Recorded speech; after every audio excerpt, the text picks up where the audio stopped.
This debate gonna start in 3, 2, 1, go.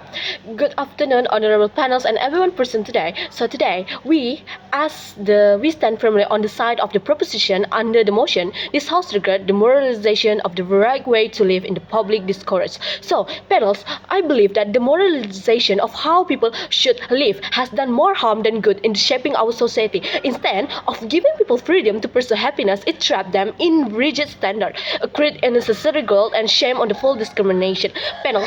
So before we go to my main argument, let me explain the definition of this motion. Firstly, we into the regret. In this debate, context regret means that we as the proposition believe the phenomenon in the question, moralization of the right way to live in the public discourse, bring more harm than benefit, and therefore we wish it did not exist or had not evident.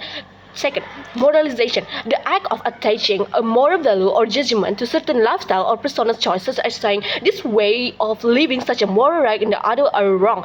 The right way to live, a social constructed idea of what an ideal life look like. For example, getting married early, having children, working in a certain type of job, and third, public discourse, conversation that happen in society, especially in media, politics, education, and among public figure, and which influence how people think about what is right and wrong. So, panels, therefore, this debate is about whether taking more value to lifestyle in public conversation is something beneficial or whether it's harm individual freedom and society. So, panels, let me move to currently in Indonesia. Public discourse is heavily influenced by moralization of how people should live panels. For example, there is a strong narrative that people must marry at a certain age, prioritize having children, or follow traditional gender roles to be considered successful and normal. Media, religious leader, and even government campaign often enforce this standard, telling society that living outside this norm is morally wrong. As the result, panels, we can see individuals who choose different life paths, such as delaying marriage, focusing on career, having a children, or living with non-mainstream lifestyle, are often stigmatized, judges, or even discrimination against. This show panels that moralization is not just abstract, but actively shapes social pressure, limiting personal freedom, and making diversity of choice less accepted in Indonesian society today. So, panels, let's be into our goal. So, our goal in this debate is to create a social society that ensures stability and diversity while also protecting freedom and social exclusivity. We believe that when public discourse moralization direct way to live, it limits people's freedom of choice, reduce exclusivity, and creates stability in social dynamic.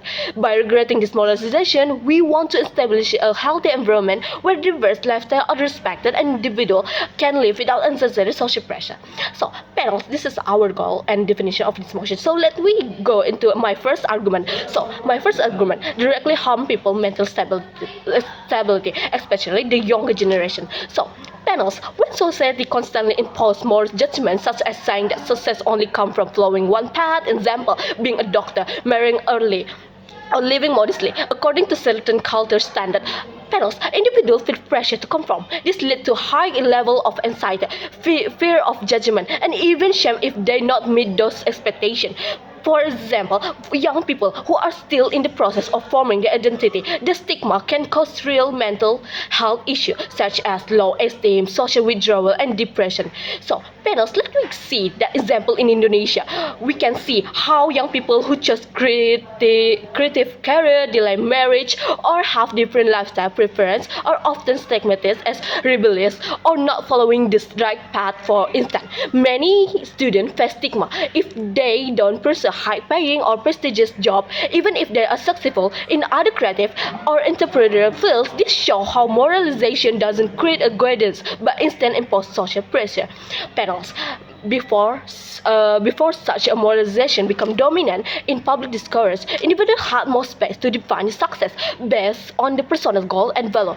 Panels, they could pursue different paths without constant public judgment, but in today moralist environment, people lose freedom and stability because they are trapped by society stigma. Therefore, if we regress this moralization, we bring back a society where stability, diversity, and inclusive can flourish, something that far more beneficial and for individual and community at large. Panels, let me move to my second argument.